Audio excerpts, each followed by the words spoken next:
இப்போ எந்த நிலைமையில் இருந்தாலும் உண்மையாக நீங்கள் செல்வ செழிப்பாக வாழ்கிறதுக்கு உங்களை எப்படி தயார்படுத்திக்கணும், இந்த கேள்வி எல்லாருக்குள்ளாரையும் இருக்கும். இதில் ஒரு காமெடியான விஷயமே, நமக்கு நடக்கிற ஒவ்வொரு விஷயத்துக்கும் காரணம் பணம் மட்டும்தான்ட்டு நமக்கு நல்லாவே தெரியும். நம்ம அதை தேடி தான் ஒவ்வொரு நாளும் ஓடிக்கிட்டு இருக்கோம். ஆனால் அதை பற்றி பேசவோ யோசிக்கவோ நமக்கு பிடிக்காது. டைம் இல்லை, இன்ட்ரெஸ்ட் இல்லை. இப்படி எத்தனை நாளைக்கு தான் சொல்லிக்கிட்டு இருக்கிறதுன்ட்டு நானே பேச வந்துட்டேன். சரி, இதை பற்றி பேச நீ யாருன்னு கேட்கலாம். உங்களுக்கு நியூ இயரில் கிடைச்ச ஒரு நியூ ஃப்ரெண்டுன்னு வச்சுக்கோங்களேன். நான் யாருன்னு சொல்கிறத விட என்கிட்ட இருந்து உங்களுக்கு என்ன கிடைக்க போகுதுன்றது தான் முக்கியம். என் பேர் சாம் சுந்தர். என்னை நீங்கள் சாம்னு கூப்பிடலாம். இந்த வீடியோ மூலமாக உங்களை மீட் பண்ணுறதுல ரொம்ப சந்தோஷம். இன்றைக்கி நம்ம 2 பேரும் எதை பற்றி பேச போகிறோன்னா, எப்படி ஒரு சில ஸ்டெப்ஸை பயன்படுத்தி நீங்கள் எந்த ஃபைனான்ஷியல் ஸ்டேட்டஸில் இருந்தாலும் கேரண்டீடாக அடுத்தடுத்த ஸ்டேஜ் போகிறது, எந்த தடை வந்தாலும் சரி, எது எப்படி மாறினாலும் சரி, படிப்படியாக முன்னேறி கடைசியில் உங்களுடைய ஃபைனான்ஷியல் கோலை எப்படி ரீச் பண்ணுறதுன்றதை பார்க்க போகிறோம். ஒரு சிலருக்கு சொந்த வீடு வாங்கணுன்ட்டு கனவு இருக்கும். ஒரு சிலருக்கு மில்லியனர் ஆகணும்னு கனவு இருக்கும். ஏன் பில்லியனர் ஆகணும்னு கூட ஆசை இருக்கும். உங்களோட கோலை வேற ஒருத்தவங்க கிட்ட ஷேர் பண்ணுறப்ப அதை கேட்டுட்டு உங்களை சுற்றி இருக்கிறவங்க சிரிச்சிருக்கலாம், இல்லை அப்ரிஷியேட் பண்ணியிருக்கலாம், இல்லை பொறாமப்பட்டிருக்கலாம். நான் சொல்கிறேன், நீங்கள் கண்டிப்பாக சாதிப்பீங்க. நான் ஸ்ட்ராங்காக மனப்பூர்வமாக சொல்கிறேன். ரொம்ப தூரம் இல்லை. இப்போ பார்க்க போகிற ஒரு சில ஸ்டெப்ஸை ஃபாலோ பண்ணாலே போதும். அந்த ஸ்டெப்ஸ் எல்லாமே சிம்பிள் தான், ஆனால் அதுக்கு மீனிங் ஈஸி கிடையாது. சிம்பிளுக்கும் ஈஸிக்கும் வித்தியாசம் இருக்குது. இது எல்லாமே உங்களால் சிம்பிளாக புரிஞ்சிக்க முடியும், ஆனால் செய்யறது ஈஸி இல்லை. இந்த ஸ்டெப்ஸை கற்றுக்கிட்டதுக்கு அப்புறம் ஒவ்வொரு ஸ்டெப்பாக ஸ்டெப் 1, ஸ்டெப் 2, ஸ்டெப் 3ன்ட்டு இம்ப்ளிமெண்ட் பண்ணணும். ரொம்ப ஆர்வமாக தான் இருக்கும். எனக்கு ஸ்டெப் 2 வேணாம், ஏன் படிப்படியாக கடைசி ஸ்டெப்புக்கு போய்கிட்டு டைரெக்டாக கடைசி ஸ்டெப்பு போயிடலாமேன்னு தோணும். அது அப்படி கிடையாது. ஒவ்வொரு ஸ்டெப்பாக தான் செய்யணும். ஏன்னா இந்த ஸ்டெப் எல்லாமே படிக்கட் மாதிரி இருக்காது. ஒரு பில்டிங்கை செங்கல் அடுக்கி வச்சுருப்பாங்க தெரியுமா, ஒன்று மேலே ஒன்றா, அப்படி இருக்கும். உங்களால் படிக்கட் மாதிரி தாண்டி போக முடியாது. நீங்கள் ஒரு விஷயம் கவனிக்கணும். ஒரு பில்டிங் கட்டுறீங்கன்னு வச்சுக்கலாம். பில்டிங்கில் பேஸ்மெண்ட் வீக்கானால் என்ன ஆகும்? மொத்த பில்டிங்கும் சரிஞ்சிடும். அதனால தான் பேஸ்மெண்ட்டான ஃபஸ்ட்டு ஸ்டெப் ரொம்ப முக்கியம். அதை பற்றி தான் இன்னும் கொஞ்ச நேரத்தில் பார்க்க போகிறோம். இதை செய்யாமல் விட்டால் ஆற்று மணலில் வீடு கட்டின மாதிரி. புரிஞ்சுதா? எப்படி ஸ்ட்ராங்கான பேஸ்மெண்ட்டை உருவாக்குறதுன்ட்டு ஸ்டெப் 1ல் பார்க்கலாம். ஸ்டெப் 1, பணத்து கூட உங்கள் ரிலேஷன்ஷிப்பை மாற்றிக்கணும். இது ரொம்ப முக்கியமான ஸ்டெப். இந்த ஸ்டெப்பை செய்யாமல் தான் ரொம்ப பேர் சாதிக்க முடியாமல் கஷ்டப்படுறாங்க. அதனால தான் என்ன செய்யணும், எப்படி செய்யணும்ன்ட்டு ரொம்ப தெளிவாக சொல்லித்தரேன். ஆனால் பணத்து கூட உங்கள் ரிலேஷன்ஷிப்பை நீங்கள் மாற்றிக்கலன்னா இது எதுவுமே வேலை செய்யாது. எதுவுமே. நீங்கள் டைட்டானிக் படம் பார்த்துருக்கீங்களா? அதிகமாக சம்பாதிச்ச படத்தில் டாப் 10 லிஸ்ட்டில் இருக்கிற ஒரு படம். ஒரு வாட்டிக்கு மேலே பார்த்துருக்கீங்களா? பயத்தை சென்டராக வச்சு பணத்து மேலே வச்சிருக்கிற லிமிட்டிங் பிலீவ்ஸை வச்சு எடுத்த படம்.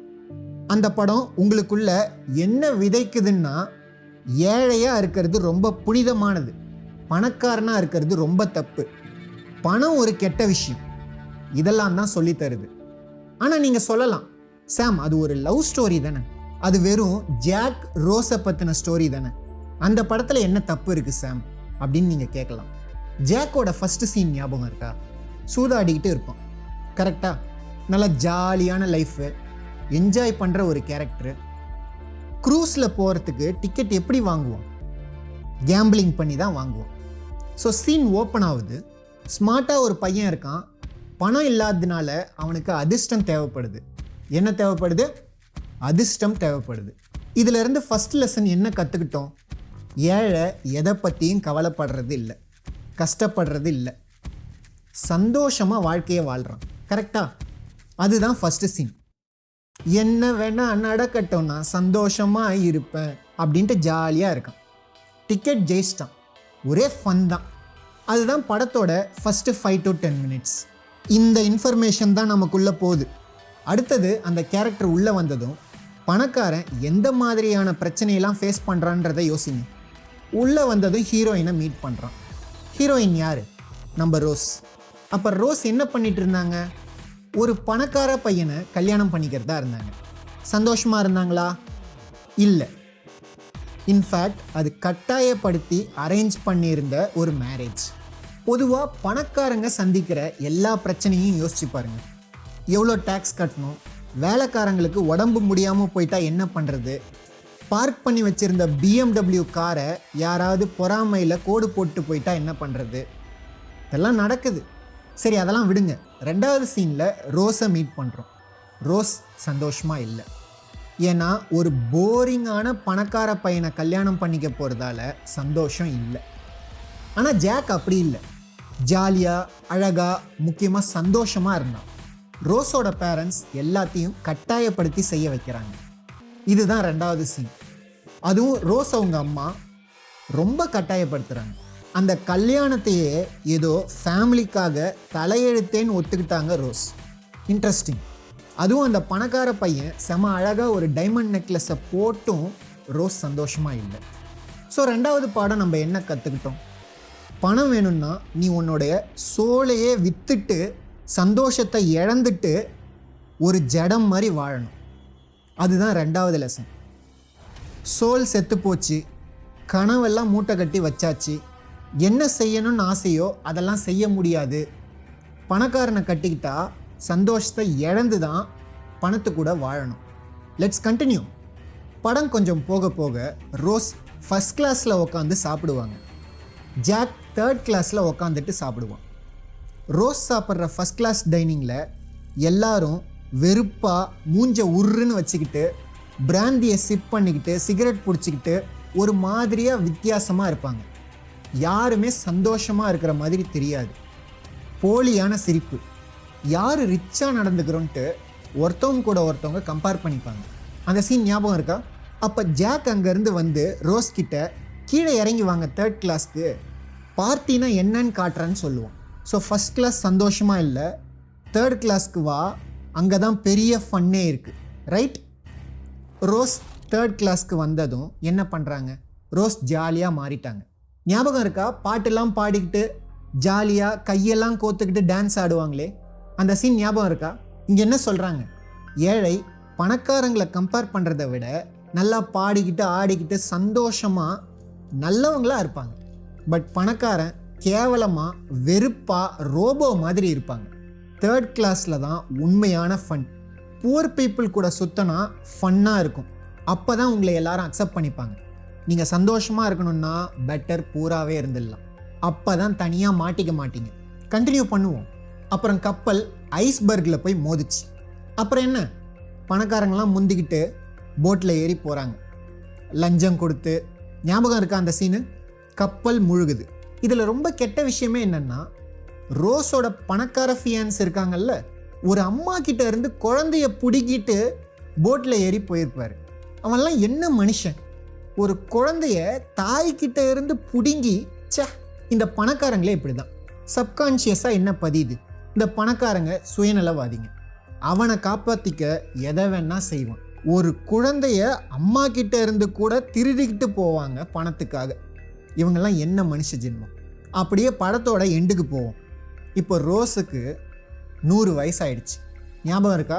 இப்போ ரோஸோட பேத்தி தான் அவங்கள பார்த்துக்கிறாங்க. அந்த படத்தோட முடிவில் அந்த $40 மில்லியன் நெக்லஸை ரோஸோட பேத்திக்கு கொடுத்துருக்கலாம். ஆனால் அந்த கிழவி என்ன பண்ணுச்சு? அந்த நெக்லஸை சுறா மீனுக்கு சாப்பாடாக போட்டுருச்சு அந்த லூசு கிழவி. ஸோ இதுதான் டைட்டானிக். யோசிச்சு பாருங்க. இந்த படத்தை என்ஜாய் பண்ணி பார்த்துக்கிட்டு இருக்கும்போது உங்கள் மைண்டில் என்னென்ன மெசேஜ்லாம் சேவ் ஆகுதுன்றதை பாருங்கள். பட் ஒரு சேஞ்சுக்கு அந்த படத்தை நான் எடுக்கிறேன்னு வச்சுக்கோங்க. நான் தான் டைரக்டர். கதையை ரியல் லைஃப்க்கு ஏற்ற மாதிரி எடுக்கிறேன். பணக்காரன் சந்தோஷமாக இருக்கிறான், ஏழைலாம் பரிதாபமான நிலையில் இருக்கான், கேவலமாக நடந்துக்கிறான். இப்படி இருந்தால் படத்துக்கு அவ்வளோ வசூல் வந்திருக்குமா? ஏன்னா மாஸ் பீப்புளுக்கு ஏற்ற மாதிரி கதை இல்லை, அவங்களுடைய நம்பிக்கையோட ஒத்து போகல. அதனால தான் ரியாலிட்டிக்கு ஆப்போசிட்டாக படம் எடுத்து நல்லா சம்பாதிக்கிறாங்க ஃபிலிம் இண்டஸ்ட்ரி. நம்ம மைண்டும் பார்க்குறதெல்லாம் போய் நம்பிட்டு இருக்கு. எவ்வளோ கேவலமான உலகத்தில் இருக்குன்றது புரியுதா? ஏழையை பற்றியும் பணக்காரனை பற்றியும் மீடியா அவங்க மைண்டில் என்ன கருத்து வச்சுருக்காங்களோ அதை தான் நம்ம மேலே திணிக்கிறாங்க. ரியாலிட்டியே கிடையாது. இதனால தான் பணம் சம்பாதிக்கணும்னு நினைக்கிறவங்களுக்கு இந்த உலகம் அகெயின்ஸ்டாக இருக்குது. ஏன்னா ஆல்மோஸ்ட் எல்லாருமே எதை நம்புகிறாங்கன்னா, பணக்காரனாக இருக்கிறது ஒரு புனிதமான செயல்லாம் இல்லை, ஏழையாக இருக்கிறது ரொம்ப புனிதமான உணர்வுன்னு நம்புகிறாங்க. அவங்க மேலே தப்பு இல்லை. இன்ஃபேக்ட் சக்ஸஸ் ஆகிறது நல்லது கிடையாது, பணம் வந்ததும் மாறிடுவாங்க. இந்த மாதிரி எண்ணம்லாம் சமுதாயத்தில் இருக்குது. இதனால தான் சக்ஸஸ் ஆனால் நிறையா ஹேட்டர்ஸும் வராங்க. ஆச்சரியமாக இல்லை? டைட்டானிக்ல இருந்து நான் சொல்கிறத நல்லா யோசிச்சு பாருங்க. ஒரு அம்மா அவங்க பொண்ணு கூட பஸ்ஸில் ஸ்கூலுக்கு போயிட்டுருக்காங்க. அந்த சின்ன பொண்ணு ஒரு அழகான பங்களாவை ஜன்னல் வழியாக பார்த்துட்டு அம்மா கிட்ட கூட்டு காட்டுது. அப்புறம் ஒரு கேள்வி கேட்குது. இந்த வீடு நம்ம இருக்கிற வீடு மாதிரி இல்லை, ரொம்ப ரொம்ப அழகாக இருக்குது. எப்படிம்மா அந்த மாதிரி ஒரு வீட்டில் வாழ்கிறது? எனக்கு அங்கே வாழணுன்ட்டு ஆசையாக இருக்குன்னு அந்த குழந்தை சொல்லுது. அம்மா சொல்கிறாங்க, அது இருக்கட்டும்மா, அங்கே வாழ்கிறவங்க சந்தோஷமாக இல்லை, அவங்க யாருமே சந்தோஷமாக இல்லை, ஆனால் நம்ம ரொம்ப சந்தோஷமாக இருக்கோம். அந்த வீடு நமக்கு வேண்டாமா, அந்த வீட்டை மறந்துரு. அந்த குழந்தை மனசில் போய் அது ஆழமாக பதியுது. அந்த 6-7 வயசு குழந்தை வளர்ந்ததுக்கப்புறம் இந்த சம்பவம் ஞாபகம் இருக்கோ இல்லையோ, ஆனால் பெரிய பெரிய வீட்டில் வாழ்கிற மக்கள் யாருமே சந்தோஷமாக இல்லை. அந்த மக்களில் ஒருத்தராக நான் இருக்க விரும்பலன்ட்டு ஆழமாக இருக்கும். அம்மா பொய் சொல்லிட்டாங்க. அம்மா எப்பயும் இப்படி சொல்ல போகிறது கிடையாது. எனக்கு பணத்தை மேனேஜ் பண்ண தெரியாதுமா, என்கிட்ட அவ்வளோ பணம் இல்லைம்மா, திறமை இல்லைம்மா, உண்மையை சொல்லணும்னா நம்ம தான் சந்தோஷம் இல்லாமல் இருக்கிறோம்மா, இந்த உண்மையை என்னால் உங்ககிட்ட சொல்ல முடியலம்மா. அம்மா இப்படி சொல்ல மாட்டாங்க. அந்த பெரிய வீட்டை எட்டி பார்த்தா எனக்கு என்னமோ அவங்க எல்லாரும் சந்தோஷமாக வாழ்கிற மாதிரி தான் தெரியுது. ரோல்ஸ் ராய்ஸ் வச்சுருக்காங்க, சந்தோஷமாக வாழ்கிறாங்க. ஆனால் இவங்க இதை ஒத்துக்காமல் இருக்க எதை வேணா செய்வாங்க. ரொம்ப ரொம்ப விஷம். பணம்னாலே ஒரு கெட்ட விஷயம். ஆல்மோஸ்ட் எல்லாருக்குமே இந்த எண்ணம் இருக்குது. இல்லை அடிக்கடி வரும் நிறைய சென்டென்ஸ். நம்ம எல்லாருமே இதில் ஏதாவது ஒன்று கேட்டிருப்போம். பணம் என்ன மரத்தில் காய்க்குதா? பணம் தான் எல்லா கெட்டதுக்கும் ஒரு ஆணி வேர். பணம் ஒன்றும் அவ்வளோ முக்கியம் இல்லை. என் குடும்பம் எப்பயுமே பணக்கார குடும்பமாக இருந்ததே இல்லை இது வரைக்கும். பணம் கொஞ்சம்தான் இருக்குது, எல்லாருக்கும் வேணும், கஷ்டப்பட்டு சம்பாதிக்கணும். பணக்காரனாக இருக்கிறதுக்கு நான் சந்தோஷமான மனுஷனாகவே இருந்துட்டு போயிடுவேன். சந்தோஷத்தை விலை கொடுத்து வாங்க முடியாது. சுயநலவாதிக்கு தான் நிறைய பணம் தேவைப்படும். கஷ்டப்படலைன்னா உனக்கு சம்பாதிக்கிறதுக்கு தகுதி இல்லை. 1 ரூபாய் உங்ககிட்ட வர்றப்ப இன்னொருத்தவன் அந்த 1 ரூபாயை இழக்கிறான். இந்த பாவம் வேணுமா? பணம் இருந்தால் தான் சம்பாதிக்க முடியும், பணம் இல்லாதவனால் சம்பாதிக்க முடியாது. பணம் தான் ஒருத்தவனை கெட்டவனாகுது. நீங்கள் வளரும்போது இதில் ஏதாவது ஒரு சென்டென்ஸை கேட்டிருக்கீங்களா? இதோட முடிஞ்சிருன்னு நினைக்காதீங்க. பணத்தை வச்சு ஹெல்த்தை வாங்க முடியாது. யார் சொன்னா? உங்கள் குடும்பத்துக்கு மெடிக்கல் ஹெல்ப் தேவைப்படும் போது பணம் இல்லைன்னா யார் ஹெல்ப் பண்ணுவா? இருக்கிறதுலே ஒஸ்ட் ஃபீலிங் இதுதான். ஹாஸ்பிட்டல் டாக்டர் கிட்ட போய் நாங்கள் ஏழை, நாங்கள் சந்தோஷமாக தான் இருக்கோம், அதனால் ப்ளீஸ் ஹெல்ப் பண்ணுங்கன்ட்டு கேட்க முடியுமா? என்ன வேணும்? என்ன வேணும்? பணம். ஒரு சிலர் பணத்தை வச்சு சந்தோஷத்தை வாங்க முடியாதுன்னு சொல்லுவாங்க. ஒரு விதத்தில் அது உண்மைதான். ஆனால் ஏழ்மையை வச்சு மட்டும் சந்தோஷத்தை உங்களால் வாங்கிட முடியுமா? இதை யாரும் யோசிக்கிறது இல்லை. நீங்கள் செய்கிற வேலையில் உங்களுக்கு கிடைக்கிற திருப்தியில் நீங்கள் என்ன செய்கிறீங்களோ அங்கே தான் சந்தோஷம் இருக்குது. பணத்துக்கும் இதுக்கும் எந்த சம்பந்தமும் இல்லை. மக்கள் அவங்க என்ன செய்கிறாங்களோ அதை நியாயப்படுத்தணும்னு நினைப்பாங்க. இதனால தான் இப்படி, அதனால தான் இப்படி. அவங்களோட மரியாதையை காப்பாற்றிக்க இந்த மாதிரி பொய் சொல்ல ஆரம்பிப்பாங்க பணத்தை பற்றி. ஏன்னா பசங்க கிட்ட உண்மையை சொல்ல முடியாது. தம்பி, அப்பா எல்லாத்தையும் அழிச்சிட்டேன், பணம் சம்பாதிக்க வழியே எனக்கு தெரியலப்பா, நான் ஒரு சோம்பேறி, எனக்கு டிவி பார்க்க மட்டும்தான் தெரியும், பியர் குடிக்க தெரியும், ஃபைனான்ஸ் பற்றி எதுவும் தெரியாது. பையன்கிட்ட போய் இப்படிலாம் சொல்ல முடியாது. பட் அதுதான் உண்மை. சொல்லவே முடியாது. பணம் சந்தோஷத்தை தராது. உனக்கு ஒன்றும் அது தேவையில்லை. அது இல்லாமையே நீ நல்லா இருக்கலாம். இப்படி சொன்னதும் என்னோட ஷோல்டரில் இருக்கிற பாரம் இறங்கிடுச்சு பாருங்க. அந்த சின்ன பையன் அதுதான் உண்மைன்னு நினச்சிக்கிட்டு வாழ ஸ்டார்ட் பண்ணுவான். எங்கள் அப்பா சொன்னால் கரெக்டாக தான் இருக்கும். அந்த லூஸும் போய் அதையே அவங்க பையன்கிட்டையும் சொல்லி வைக்கும். உங்களுக்கு குழந்தை இருக்கா? இல்லை ஃப்யூச்சரில் பெற்றுக்கணும்னு ஆசை இருக்கா? உங்கள் குழந்தைக்கு நல்லது செய்யணும், அவங்க சக்ஸஸ் ஆகணுன்ற எண்ணம் இருக்கா? அப்படின்னா உண்மையை சொல்ல ஸ்டார்ட் பண்ணுங்க. என்ன நடக்குதோ அந்த உண்மையை அப்படியே சொல்ல பழகுங்க.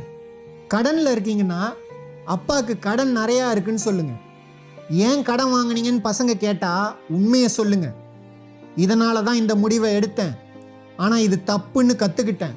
நான் கிரெடிட் கார்டு யூஸ் பண்ணியிருக்க கூடாது, இந்த பணத்தை நான் செலவு பண்ணியிருக்க கூடாது, பேட் இன்வெஸ்ட்மெண்ட் பண்ணிட்டேன், அதில் இருந்து தான் நான் இதை கற்றுக்கிட்டேன். கற்றுக் கொடுங்க அவங்களுக்கு.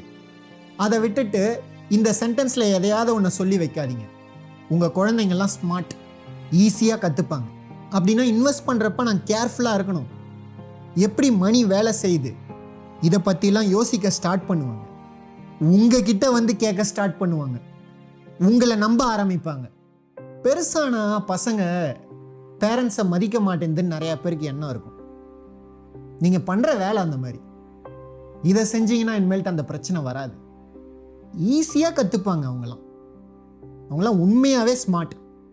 உங்கள் வீட்டில் பணத்தை பற்றி சாப்பிடும்போதோ இல்லை கேஷுவலாக சிரித்து பேசும்போதோ பேசிக்கிட்டது உண்டா? இல்லை அதை பற்றி ஓப்பன் பண்ணாலே எல்லாரும் யோசிக்க ஆரம்பிச்சிருவாங்களா? பணத்தை பற்றி வீட்டில் இருக்கிறவங்களுக்குள்ளாரையே பேசுகிறத ஒரு தப்பான விஷயமா பார்க்குறாங்க. நீங்கள் வளரும்போதும் அப்படி தானே? பணத்தால் வீட்டில் பிரச்சனை வந்து பார்த்துருக்கீங்களா? சின்ன வயசில் அதை ஒரு பெரிய ரகசியம் மாதிரி மெயின்டைன் பண்ணுவாங்க. அப்படிலாம் ஒன்றுமே கிடையாது. அது ஜஸ்ட் பணம், அவ்வளோதான். பணத்தால் பிரச்சனை தான் வந்திருக்குன்னு பார்த்து பார்த்து வளர்ந்ததால் எங்கேயாவது பெருசாக பிரச்சனை வந்துட போதோன்ட்டு நீங்களும் உங்கள் குழந்தைகிட்ட அதை பற்றி பேசுகிறதே கிடையாது. குப்பையெல்லாம் கட்டில் கடியில் தள்ளி மறைக்கிற மாதிரி இதையும் எங்கேயாவது தள்ளி மறைச்சிடுறீங்க. அதை பற்றிலாம் பேசவே கூடாது. அது ஒரு அசிங்கமான விஷயம். இங்கிலீஷில் பணக்காரங்களை ஃபில்த்தி ஸ்டிங்கி ரிச்னு சொல்லுவாங்க. கேட்டிருக்கீங்களா? என்னன்னு தெரில, பட் அதுக்கு அருவருப்பான நாத்தம் பிடிச்ச பணக்காரன்னு அர்த்தம். எத்தனை பேர் கேள்விப்பட்டிருக்கீங்க ஃபில்த்தி ஸ்டிங்கி ரிச்? அப்படி இருக்க வாய்ப்பே கிடையாது. நான் இல்லைன்னு சொல்லலை, ஆனால் என் அனுபவத்தில் நான் ஒரு ஃபில்த்தி ஸ்டிங்கி ரிச்சை கூட பார்த்ததே கிடையாது. ஆனால் ஏகப்பட்ட ஃபில்த்தி ஸ்டிங்கி புவரை பார்த்துருக்கு. இந்த ஸ்லம் ஏரியா மாதிரி கொஞ்சம் கஷ்டப்படுற ஏரியாக்குள்ளே போனாக்கா ரொம்ப கிரேசியான ஸ்மெல்லாம் வரும். இப்படிலாம் பேசுகிறேன்ட்டு என் மேலே கோவப்பட்டா எனக்கு எந்த கஷ்டமும் இல்லை. இதுதான் ரியாலிட்டி. நல்ல எக்ஸ்பென்சிவ் ஹோட்டல் இல்லை ஷோரூம்க்கெலாம் போனால் எனக்கு இன்னமும் வாசனையாக தான் இருக்கும். மேபி என்னோட மூக்கு தப்பாக இருக்கலாம், இல்லை எனக்கு 5 அறிவு தான் இருக்கலாம். எனக்கு அப்படி தான் ஃபீல் ஆகும். இந்த மாதிரி வார்த்தையெல்லாம் எங்கேருந்து வந்ததுன்னே எனக்கு தெரியல. அழுக்கான நாத்தம் பிடிச்ச பணக்காரன். ஆனால் அழுக்கான நாத்தம் பிடிச்ச ஏழைன்னு சொல்லிடவே கூடாது, தப்பு. முக்கியமாக புனிதமான சந்தோஷமான பணக்காரர்னு சொல்லிடவே கூடாது. சொல்லவே ஒரு மாதிரி அருகுருப்பாக இல்லை, நேச்சுரலாகவே அப்படிலாம் சொல்ல முடியல பாருங்க. புனிதமான சந்தோஷமான பணக்காரர், நோபல் ஹாப்பி ரிச். நீங்கள் மட்டும் ஏழையாகவே கஷ்டப்பட்டா உங்களை எல்லாரும் ஏற்றுப்பாங்க. செமையாக கஷ்டப்பட்டு முன்னேறாரு, ரொம்ப நல்ல மனுஷன். பணக்காரங்கன்னா 2 விஷயத்தில் அடக்கிடலாம். பையன்னா எவன் கூடயே கெடுத்தான், பொண்ணுன்னா எவன் கூட படுத்தா. இவ்வளோதான் பணக்காரங்க. இதையெல்லாம் கேட்டு வளர்ந்தா உங்களால் பணக்காரன் ஆகிட முடியுமா? மனசு விட்டுருமா? ஏன்னா உங்களை பார்த்தா அப்படி தானே சொல்லுவாங்க. செஞ்சிருவீங்களா? இந்த நம்பிக்கையெல்லாம் உங்கள் கனவை மட்டும் இல்லை, உங்களையே அடிச்சிடும். இந்த மாதிரி நிறைய மூட நம்பிக்கைலாம் வேண்டாம். நீங்கள் வேணால் நினைக்கலாம் இது என்ன பெருசாக பண்ணிட போகுது, ஆனால் இந்த லிஸ்ட்டில் ஒன்று போதும், எதுவுமே நடக்காது. இந்த மாதிரி எதையாவது உங்கள் மைண்டில் போட்டிங்கன்னா நீங்கள் வாழ்கிற வாழ்க்கையே தப்புன்னு சொல்லிடும் உங்கள் மைண்டு. வெளியில இருந்து தான் யாரோ உங்கள் வளர்ச்சியை தடுக்கிறாங்கன்னு நீங்கள் நினைப்பீங்க. ஆனால் கிரேட்டஸ்ட் வில்லன் உங்களுக்குள்ளே தான் இருக்கான். ஒவ்வொரு நாளும் ஸ்ட்ராங்காக ஆகிட்டே இருப்பான். எல்லாமே நல்லா போகிற மாதிரி தெரியும், ஆனால் நீங்களே சொதப்பிடுவீங்க. கேட்கவே பயமாக இருக்கா? நானா பயம்புறுத்துறேன்? கேள்விப்பட்டிருக்கீங்களா? ரொம்ப சிரிக்காத, ஒரேடியாக அழுதுருவேன். என்ன கொடுமை தெரியுமா இதெல்லாம்? என்ன மாதிரி சமுதாயத்தில் வாழ்கிறோன்னு தெரிஞ்சுக்கோங்க. இதுதான் ரியாலிட்டி. இது ஒரு சின்ன விஷயம், இது ஒரு ராங் பிலீஃப். பெருசாக என்ன பண்ணிட போகுதுன்னு நீங்கள் நினைக்கலாம். இது கம்ப்யூட்டர் வைரஸ் மாதிரி மொத்த சிஸ்டமையும் ஸ்லோ ஆக்கிடும். ஏன் கொரோனா வைரஸ்ன்னு கூட சொல்லலாம். ஒரு வைரஸ் உலகத்தையே ஸ்லோ பண்ணிடும். கொரோனா வைரஸை விட பெரிய வைரஸ் இந்த பணத்தை பற்றின மூட நம்பிக்கையெல்லாம் தான். வாழ்க்கை முழுக்க உங்களை முன்னேறவே விடாது. ரொம்ப பெருசாக முன்னேறாமல் இருக்கிற சின்ன சின்ன ஆட்கள் எல்லாரும் நல்லவங்க, பெரிய நிறுவனம்லாம் கெட்டவங்க. ஊழல் செய்கிற பெரிய நிறுவனம். ஏதோ ஒரு சில கம்பெனி அப்படி தான், நான் இல்லைன்னு சொல்லலை. பணக்காரன்லாம் பொய் சொல்லுவான், விதவிதமாக ஏமாற்றுவான், முக்கியமாக ஏழையோட பணத்தை திருடுவான். இதெல்லாம் எங்கேருந்து வந்துச்சுன்னே தெரியல. என்னோட பிஸ்னஸில் அதிக பணத்தை இழந்தது பணக்காரங்க கூட பிஸ்னஸை பண்ணதுனால கிடையாது, ஒரு புவர் கூட பிஸ்னஸ் பண்ணதுனால தான். புவர் பீப்புள் கூட பிஸ்னஸ் பண்ணதால தான் ஆல்மோஸ்ட் 90% ஆஃப் மணியை இழந்தேன். இதை நான் சொல்ல பயப்படவே மாட்டேன். நான் ரிச்சுன்னு சொல்கிறது உங்கள் பணத்தையே வாங்கிக்கிட்டு உங்ககிட்ட ஃபேக்காக நடிப்பாங்க பார்த்தீங்களா, அவங்கள பற்றி சொல்லலை. ரிச் பீப்புளும் ஒரு சில ப்ராப்ளம் க்ரியேட் பண்ணியிருக்காங்க. ஆனால் அதிக டைம் அதிக மணியை எடுத்துக்கிட்டு முதுகில் குத்துந்து புவர் தான். ஏன்னா அவனுக்கு தான் மணி நிறையா தேவைப்படுது. எதையாவது ப்ராமிஸ் பண்ணிவிட்டு பணத்தை வாங்கிட்டு ஓடிடுவான். ஏதோ எனக்கு நடந்ததை நான் சொல்லலை, எல்லாருக்கும் இதுதான் நடக்குது. ஆனால் ஏற்றுக்க மாட்டோம், ரியலைஸ் பண்ணுறது கிடையாது. Rich people most of the time அவன் ஒரு சைக்கோவாக இல்லாத பட்சத்தில் பெருசாக எதுவும் ஏமாத்துறது கிடையாது. பர்சன்டேஜ் வைஸ் சொல்லணுன்னா ரிச் பீப்புள் ஏமாத்துறது ஒரு சின்ன பர்சன்டேஜ், புவர் பீப்புள் ஒரு பிக் சங்க். உடனே சாம் மேலே கோபம் கூட வரலாம். சாம், உங்களுக்கு தெரியாது, எனக்கு அப்படி நடந்துருச்சு இப்படி நடந்துருச்சு, நீங்கள் வாழ்க்கையே பார்க்கல, வெயிட் பண்ணுங்க, பேசுவோம். ஆனால் rich people most of the time தாராளமாக பணிவாக ஹெல்ப் பண்ணுற மாதிரி எனக்கு ஒரு சப்போர்ட்டாக தான் இருந்திருக்காங்க. நான் ஏதாவது சின்ன தப்பு பண்ணிட்டாலும் தட்டி கொடுத்து தூக்கி தான் விட்டுருக்காங்க. நான் நிறைய டைம் நினச்சிருக்கேன், ஓ இதனால தான் அவங்க அந்த இடத்துல இருக்காங்க போல இருக்குன்ட்டு. காரணம் அவங்கக்கிட்டேயே நிறையா இருக்கும். நம்ம கிட்ட இருந்து எடுத்து தான் அவங்க வாழணுன்ற அவசியம் இல்லை. அவங்க எப்படி இருப்பாங்கன்னா, நான் கொஞ்சம் சம்பாரிச்சிக்கிறேன், நீ கொஞ்சம் சம்பாரிச்சிக்கோ, 2 பேருக்கும் வின் வின். உங்களை கீழே தள்ளி விட்டு முன்னேறணுன்ற அவசியம் அவங்களுக்கு கிடையாது. ஏன் அப்படின்ட்டு நீங்கள் பின்னாடி தெரிஞ்சுப்பீங்க. அவங்க பணத்தோட மதிப்பை புரிஞ்சுப்பாங்க, லாங் டேர்ம் பெனிஃபிட்ஸை பார்ப்பாங்க. இதுதான் ஃபேக்ட். எப்படி ரியல் லைஃப்பில் இருக்கோ அதை அப்படியே உங்களுக்கு சொல்கிறேன். எல்லாரும் எது சரின்னு சொல்கிறாங்களோ அதை நான் சொல்லலை. எப்படி பணம் வேலை செய்தோ அதை அப்படியே சொல்கிறேன். இப்படி தான் இருக்கும் இந்த உலகம். சிஇஓ, படத்தில் நடிக்கிற ஸ்டார்ஸ், ஸ்போர்ட்ஸ் ஸ்டார்ஸ், இவங்களுக்கெல்லாம் ரொம்ப நிறைய பே பண்ணுறாங்க. இதை நீங்கள் எல்லா மீடியாலையும் நிறையா பார்க்கலாம். இந்த நடிகர் இவ்வளோ கோடி சம்பளம் வாங்கினார், இந்த விளையாட்டு வீரர் இந்த கம்பெனியோட பிராண்ட் அம்பாசிடராக ஆகிறதுக்கு இவ்வளோ பணம் வாங்கியிருக்கார், இந்த சிஇஓ இவ்வளோ சம்பளம் எடுத்துக்கிட்டார். ஆனால் அங்கே வேலை செய்கிற குறைஞ்ச சம்பளம் வாங்குகிற ஏழை எம்ப்ளாய்க்கு அவங்களுக்கு கொடுக்க வேண்டிய சம்பளத்தையே இன்னும் கொடுக்கல. இதெல்லாம் தான் மீடியாவில் நீங்கள் நிறையா பார்க்கலாம். இந்த சிஇஓ நியாயமான சம்பளம் வாங்கியிருக்காரு எப்போயுமே நியூஸில் வராது.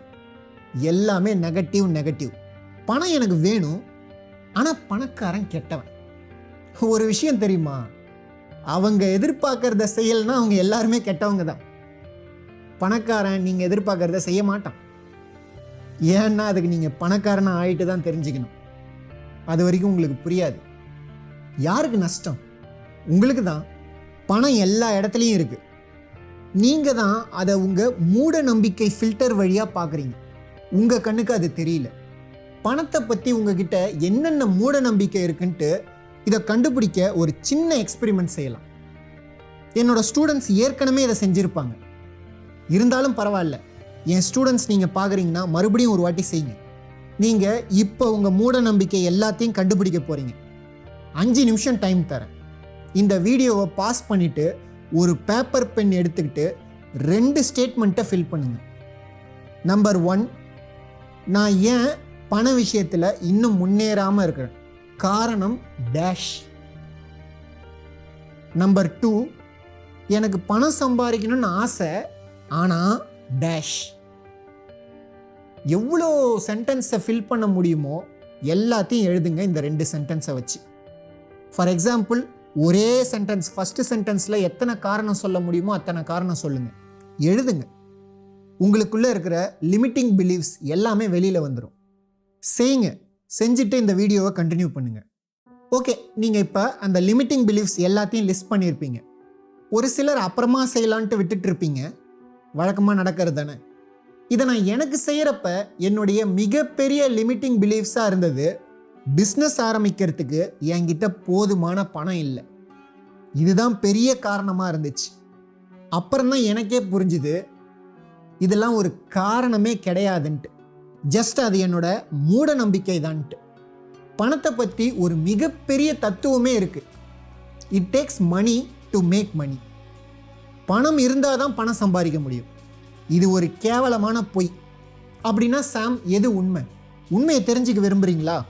பணம் சம்பாதிக்க பணம் தேவையில்லை, பணம் சம்பாதிக்க திறமை தான் தேவை. It takes skill to make money. ஆனால் எதுலையாவது முதலீடு செய்யணும்னா பணம் வேணும். பணம் சம்பாதிக்கிறதும் பணத்தை முதலீடு செய்கிறதும் வேறு வேறு ப்ராசஸ். நீங்கள் வேலைக்கு போகிறீங்க, உங்களோட டைமை ஸ்பெண்ட் பண்ணுறீங்க, வேலை செய்கிறீங்க, சம்பாதிக்கிறீங்க. பிஸ்னஸ்னால் உங்களுக்கு நீங்களே எதை செஞ்சுப்பீங்க. இதுக்கு பணம் தேவையில்லை. பிஸ்னஸை ஸ்டார்ட் பண்ண பணம் இல்லைன்ட்டு வெயிட் பண்ண வேணாம், ஜாபுக்கு போகலாம். ஜாப் கிடைக்கலன்னா இன்னொரு ஜாப் போகலாம். பணம் சம்பாதிக்க பணம் தேவையில்லை, ஸ்கில் தான் தேவை. திறமை இருந்தால் உங்களுக்கு ஜாப் கிடைச்சிருந்தானே. எனக்கு திறமை இருக்குது ஆனால் எனக்கு இன்னும் கிடைக்கல, அந்த கதைக்கு வேணாம். நான் சொல்கிற திறமை உண்மையான திறமை, சர்டிஃபிகேட் கிடையாது. இல்லை பிஸ்னஸ் ஸ்டார்ட் பண்ண உங்களுக்கு பணம் தேவைன்னா இன்வெஸ்டர்கிட்ட கூட போகலாம். ரெண்டுத்துக்குமே திறமை வேணும், இல்லைன்னா இன்வெஸ்டர் துரத்தி அனுப்பிச்சிருவான். ஆனால் பணம் மட்டும் தேவையில்லை. பணம் சம்பாதிக்க பணம் தேவையில்லை. நீங்கள் ஒரு சேல்ஸ் பர்சன்னா ஒரு டீலை முடிச்சுட்டு பணம் சம்பாதிக்க போகிறீங்க. இதே ஒரு கன்சல்டன்ட்னா உங்கள் எக்ஸ்பர்டீஸை கொடுத்து பணம் சம்பாதிப்பீங்க. ஸ்கில் தான் தேவை. இப்படி தான் நம்ம உலகம் இயங்குது. ஆனால் எதுலையாவது முதலீடு செய்ய பணம் தேவை. சம்பாதிக்கிறது முதலீடு செய்கிறது ரெண்டும் வேற வேற. பின்னாடி பார்க்கலாம். பணத்தை பற்றி ஈஸியாக புரிஞ்சிக்க பணத்தை லவ்வர் கூட கம்பேர் பண்ணலாம். இதுதான் பெஸ்ட் அண்ட் ஈஸியான வழி. இப்போ நீங்கள் பணம் அவ்வளோ முக்கியம் இல்லைன்னு நினைக்கிறதா வச்சுக்கலாம். உங்கள் லவ்வர்கிட்ட போயிட்டு, செல்லம் நீ எனக்கு அவ்வளோ இம்பார்ட்டண்ட் இல்லை. என்னது இம்பார்ட்டண்ட் இல்லையா? இப்படி சொல்லிவிட்டு எத்தனை நாளைக்கு அந்த ரிலேஷன்ஷிப்பில் இருப்பாங்கன்னு நீங்கள் நினைக்கிறீங்க? ரொம்ப நாளைக்கெல்லாம் இருக்க முடியாது. அப்ரிஷியேட் பண்ணலைன்னா ரிலேஷன்ஷிப் முடிஞ்சிடும். அப்படி தான் பணமும். Money is evil. யோசிச்சு பாருங்க. செல்லம் நீ ஒரு ராட்சசி, நல்ல வழியில் இல்லை. செல்லம் நீ ஒரு பிசாசு. எத்தனை நாளைக்கு உங்கள் கூட இருப்பாங்க உங்கள் பார்ட்னர்? நீ எனக்கு முக்கியம் இல்லை. இப்படிலாம் உங்களுக்கு பிடிச்சவங்க கூட பேச மாட்டீங்கல்ல. ஆனால் பணத்தை கூட மட்டும் இப்படி தான் பேசுகிறோம். பணம் தான் எல்லா அழிவுக்கும் காரணம். நான் பணம் சம்பாதிக்கிறதுக்கு ஏழையாக சந்தோஷமாகவே வாழ்ந்துடுவேன். இப்படி போய் உங்கள் ரிலேஷன்ஷிப்பில் சொல்ல முடியுமா? உங்க கூட வாழ்கிறதுக்கு நான் அவ கூடயே வாழ்ந்துட்டு போயிடுவேன் சொல்ல முடியுமா? முடியாது.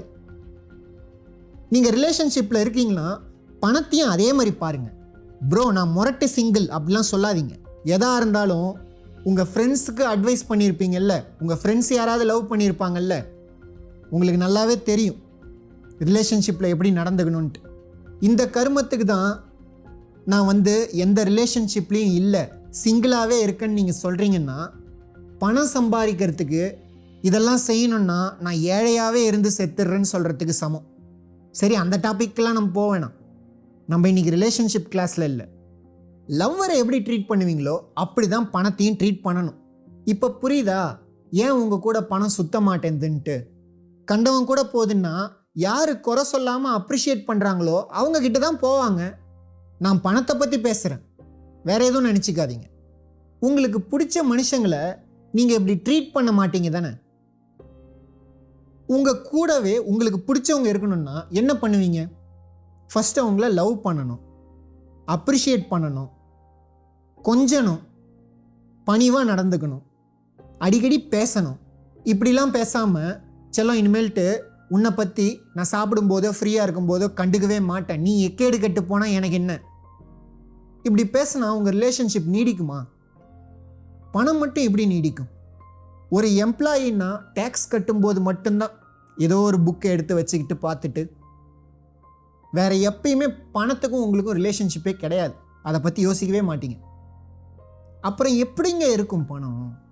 ஐயோ, பணத்தை பற்றிலாம் பேசிடவே கூடாது, தப்பு தப்பு தப்பு, என்ன சொல்கிறதுனே தெரியல. ஆனால் ரிலேஷன்ஷிப்பில் இருந்து இன்னொன்று நம்ம கற்றுக்கலாம், ரொம்பவும் கெஞ்சக்கூடாது, மரியாதை கொடுக்கணும், அப்ரிஷியேட் பண்ணணும். அதுக்காக ஒரு நாளைக்கு 100 வாட்டி கால் பண்ணி எங்கே இருக்க, எங்கே போன, இதுக்கு பேர் லவ் கிடையாது. லவ் தான் செய்வான், கேர் தான் செய்வான், பட் ஸ்டில் இப்படிலாம் பண்ணால் பிடிக்காது.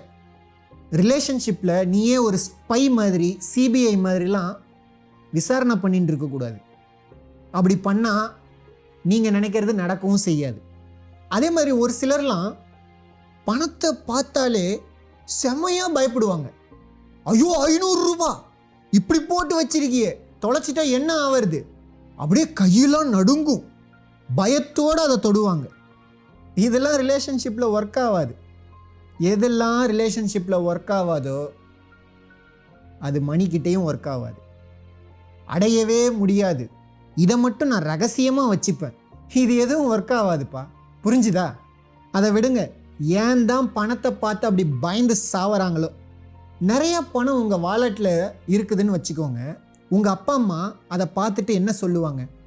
ஒரு 1 லட்ச ரூபா இருக்குதுன்னு வச்சுக்கோங்களேன், கேஷா என்ன சொல்லுவாங்க? வாலெட்டே பத்தலை, கேஷ் ரொம்ப வழியுது, என்ன சொல்லுவாங்க?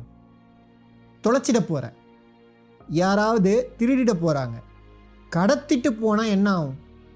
ஏன்னா திருடுறவன் உங்களையும் கடத்திடுவான்ல, கொன்னுடுவாங்க. ஹோலி ஷிட், இன்னும் சூப்பரான ஐட்டம்லாம் இருக்குது, எல்லாத்தையும் இழந்துட போகிற, ஆர் எல்லாத்தையும் செலவு பண்ணிட போகிற. அப்படி செலவு பண்ணிவிட்டு அதுக்கப்புறம் பிச்சை எடுத்துட்டு இருப்ப.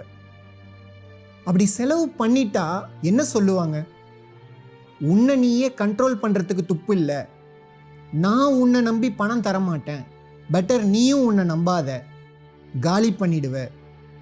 இப்படி பர்ஸில் பணத்தெல்லாம் வைக்காத, பணத்தை தொடாத, செமையாக அழுக்காக இருக்கும். எவன் கையில் போயிட்டு வந்ததோ இதை வச்சு என்ன பாவம் பண்ணானோ. பார்த்தது இல்லையா? பணத்தை சுருட்டி கஞ்சாலாம் இழுப்பாங்க, அதெல்லாம் தொடவே கூடாது. படத்திலலாம் பார்த்ததில்ல? என்னோட வாலெட்டில் எப்பயுமே பணம் நிறையாவே இருக்கும், என்னோட வாலெட்டை க்ளோஸ் பண்ண கூட முடியாது. இது ஒரு நல்ல நம்பிக்கை இல்லையா? இதை சொல்லும்போது உங்களுக்கு எப்படி இருக்குது? இதை தானே உங்களுக்குள்ளே விதைக்கணும். அதை விட்டுட்டு தொலைச்சிட போகிற, பணம் இருக்கும்போது உன்னையே நம்பாத, க்ளோஸ் பண்ண முடியல, இதுதான் வேணும். எல்லாருக்குமே இதுதான் வேணும், நிறையா இருக்குது. பட் ஆனால் செய்யறது எதுவுமே அப்படி கிடையாது. செயல் எல்லாமே அதுக்கு ஆப்போசிட் தான். என்னால் உங்கள் பயத்தை உணர முடியுது. ஒரு சிலருக்கு பயம் கூட இல்லை, ஆனால் ஒரு மாதிரி அன்ஈஸியாக இருக்கும். இன்னும் சிலருக்கு ரெண்டுமே இல்லை, பட் அதை எப்படி சம்பாதிக்கிறதுன்னு தெரியாமல் குழப்பத்தில் இருப்பீங்க. Very interesting. உங்களுக்கு நிறையா பணம் சம்பாதிக்கணும்னு ஆசை, ஆனால் நீங்கள் எதுக்கு எடுத்தாலும் சந்தேகப்படுறீங்கன்னா சம்பாதிக்கவே முடியாது. ஏன்னா பணம் சம்பாதிக்க நீங்கள் நிறைய மக்கள் கூட கலந்து ஒர்க் பண்ணணும், மக்களை நம்பணும். ஒரு சில டைம் தப்பான பர்சனை நம்பி நீங்கள் நிறைய காயப்பட்டிருப்பீங்க. அதுக்கு அர்த்தம் இனிமேல்ட்டு யாரையும் நம்பக்கூடாதுன்றது கிடையாது. மக்களை நம்பணும், நல்ல மக்களை நம்பணும். நல்லவனா கெட்டவனான்னு ஃபஸ்ட்டு தெரிஞ்சுக்கிட்டு அப்புறம் நம்பணும். நமக்கு உதவியாக இருக்க, நம்ம பணத்தை பாதுகாக்க, இப்படி எல்லாத்துக்குமே மக்கள் தேவைப்படுறாங்க. அதே மாதிரி பணம் ஜஸ்ட் ஒரு பேப்பர் தான், பயப்படணுன்ற அவசியமே கிடையாது. உங்களோட மினிமம் கோலே 1 கோடி ரூபாய்னாச்சும் சம்பாதிக்கிறதா இருக்கணும். கோடி ரூபாய் ஜஸ்ட் பேர் மினிமம், ஒன்றும் பெரிய பணம்லாம் கிடையாது. நியூயார்க்கில், லாஸ் ஏஞ்சல்ஸில் போய் பாருங்கள், அதை வச்சுட்டு ஒன்றுமே பண்ண முடியாது. கோடின்றது ஒரு பேஸ் தான், அதை தான் நீங்கள் ரீச் பண்ணணும். வெரி மினிமம் கோடி ரூபா சம்பாரிச்சிட்டு நிறுத்திடலாம் கூடாது, அதுதான் ஸ்டார்டிங்கே. ஸோ இதுதான் உங்களோட ஃபஸ்ட்டு கோலாக இருக்கணும். பணத்துக்கிட்ட உங்களுக்கு இருக்கிற ரிலேஷன்ஷிப்பை ஃபஸ்ட்டு மாற்றணும்.